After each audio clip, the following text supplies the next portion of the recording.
Oh, the Moonveil. Oh, the Moonveil. You know it. You love it. Maybe you hate it.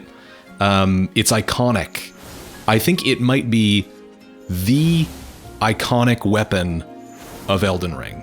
Like, if I were to pick one weapon that sort of just, you know, it like embodies the essence of the video game Elden Ring by From Software, it's got to be the Moonveil. Like, how many people grabbed this thing on their first playthrough, played through the entire game with it? How many people, you know, was this the only weapon they ever used? Probably lots, because like it's objectively a rad weapon. It's badass. It's cool. It's a katana that shoots lasers out of it. Like, you can't tell me, you can't look me in my eyes and tell me that the Moonveil is not cool. But the Moonveil also has kind of a reputation, let's say, a reputation as a weapon, especially that a lot of invaders kind of don't love, or it's just annoying. Check this out. Boom! So that's why I am kind of reverse engineering the Moonveil. I've done this a couple of times with other weapons on this channel. I don't really know why, because the setup that I have here is objectively worse than a Moonveil. Like, it's not as good. I could just go get the Moonveil and upgrade it, and I would have like the thing that I'm going for in this build. But I don't know, there's something about just like building the weapon from the ground up and seeing, can I make something that kind of gives me the same like options and effects? So basically what we have here is just, you know, your bog standard Uchi katana. We've got it cold infused, you know, for a little bit of that status buildup. It kind of fits with like the magic theme. This is kind of a weird build. I'll show you the stats at the end, but it's the build that I've featured in the last couple of videos that I did. It's like an intelligence arcane build, and it's actually a lot more versatile than I thought it was going to be. Because I went from having like kind of a, you know, dual caster setup. We're using Bloodflame Talons. We're trying to set up combos with like, you know, Bloodflame Talon into Carrion Piercer and things like that. This is that exact same build. I didn't redistribute any stat points or anything like that. And we have basically an entire new build here. You know, like a mage samurai, a magic samurai kind of dude. And we're using Unsheath for the Ash of War. Now, I also have Rolana's cameo on here, which gives a buff to your attack if you hold a certain stance for a certain amount of time. So any kind of Ash of War where you can like hold down R2 and like prep the attack, you know, like Wing Stance is one of them, Unsheath is one of them. You're basically just kind of holding the attack in position and then you let it go with like R1 or R2. It buffs those if you hold it for like 1.5 seconds, I think. It's hard. It is very hard to get that buff, especially on something like Unsheath.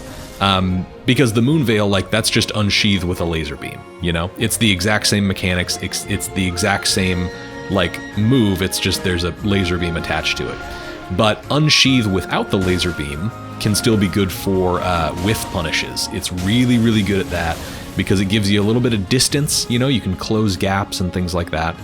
But you're really not going to see me benefiting from Rolana's, like, her cameo, the talisman thing there, a whole lot in this video, because when you do Unsheath, it is the biggest, just like telegraph to everyone around you, like, I'm about to do the Ash of War, check it out, I'm about to hit you with the Ash of War, and so like everyone knows how to avoid it. I'm stuck in a cave. What do you do when you're stuck in a cave? You hit Carrion Greatsword 4 times in a row. And then you hit it a 5th time, too, just for shits and giggles. That's what you do when you're stuck in a cave with people. You know, that's why this build has things like Carrion Piercer and Greatsword on it, to give me the laser beam, because I don't have it on Unsheath. Look at the phantom range on the Dragon Hunter Great Katana. Look at it be absolutely nowhere near me and still proc bleed. I love Great Katanas. They're so sick. That was... I don't know. I was like, okay, all right, when I saw that. Okay, all right, Miyazaki, you know, you do you. You do what you want to do, I'm going to do what I want to do, which is invasions, which is catching people with Carrion Piercer, because that can be a fun combo. Unsheath into Carrion Piercer. I am also rocking with the Warrior Jar Shard, or the Shard of Alexander, whichever one's the more powerful one. Whichever one makes you play through almost the entire game and then kill our favorite Grandpa Alexander at the end of the game for it. That one. That's the one that I have, because, you know, it buffs your Ash of War. It gives you a little 15% boost, because why not? Look at the sheer amount of arrows I have sticking out of my poor body right now. I think this might be the most arrows I've ever had just sticking out of my corpse. Good lord. Good lord. I was trying to do this to them. I've got the Serpent Bow on this build. Because we have like 17 arcane or something like that, and the Serpent Bow, when you're using the serpent arrows, can proc poison really quickly, even with like a minimal kind of investment into arcane. And poison is not great in Elden Ring. You know, this isn't Dark Souls 2. It really doesn't do a whole lot of damage, but people freak out when they get poisoned. Really, like when they see a status effect buildup of any kind, it makes them kind of play sloppy a little bit. And so it's a good ranged option if you have like any arcane on your build at all. And it's especially good if you just need to kind of poke at people. If you hit them with Mighty Shot, most of the time you can proc poison in one hit, which is always nice, you know, just nice to have on your side. We have a rarity in this invasion in front of us, which is a co-op invader who actually kind of knows what he's doing, you know? Like, me and him are splitting the aggro with these guys. We're not, you know, fighting both of them. We're fighting both of them at the same time. We're not both ganging up on one person. That's what you don't want to do if you have, like, a co-invader.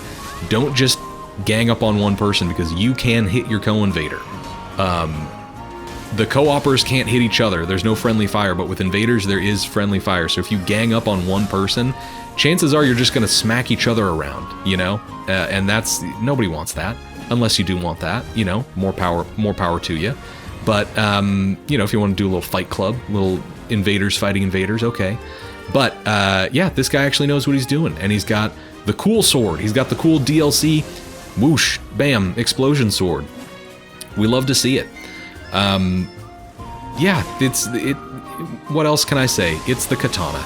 It is okay, you know? The honest Uchi katana is fine, and you can actually do a lot with it.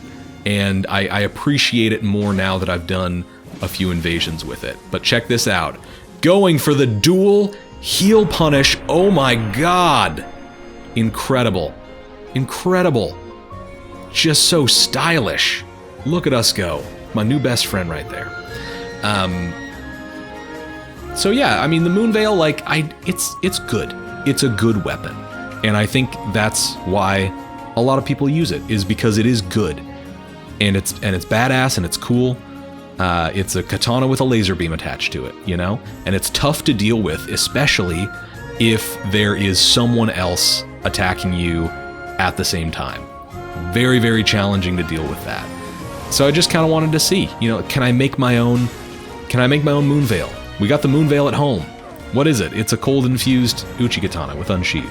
That's what it is. You open up the fridge, that's what's inside. You know? It's nothing special, but it gets the job done.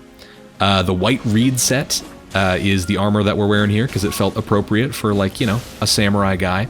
And it is super lightweight. Like, if you're actually looking for a lightweight armor that has decent damage mitigation, it's this guy. It's this guy right here. White reed set. You don't have to, like, fight any...